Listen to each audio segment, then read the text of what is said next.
నా పేరు మనోజ్ఞ. మనము డైలీ రొటీన్ ఫుడ్‌లో తీసుకునే ఆహారంలో మనకి విటమిన్ D3 అనేది మన బాడీకి కావాల్సినంత లభించడం లేదు. అందుకని ఇది విటమిన్ D3 అని రెగ్యులర్‌గా యూజ్ చేసుకోవాల్సి ఉంటుంది.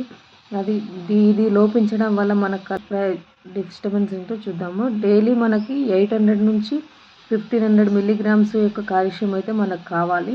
అది తగ్గినప్పుడు మనలో పెయిన్స్ కానీ, ఇంకా జాయింట్ పెయిన్స్ కానీ ఇలాంటివన్నీ వస్తూ ఉంటాయన్నమాట.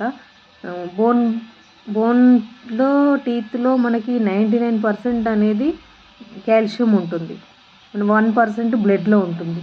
ఈ బాడీలో ఉన్న 99% యొక్క కాల్షియం పర్సెంటేజ్ తగ్గింది అంటే బోన్లో ఉన్న 1% అబ్జర్వ్ చేసుకొని మన బాడీకి యూజ్ చేసుకోవడానికి బయట తీసుకుంటుందన్నమాట.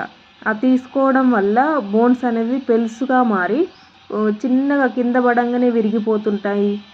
ఇట్లాగా బండ్ల మీద పడ్డా కానీ ఏదైనా చిన్నగా కింద పడ్డా కానీ విరిగిపోతూ ఉంటాయి. అలాంటి వాళ్ళకి ఈ విటమిన్ D3 అనేది చాలా బాగా ఇంప్రూవ్మెంట్స్ కనబడుతుంది. బోన్ పెయిన్స్ తగ్గించుకోవాలనుకున్న వాళ్ళకి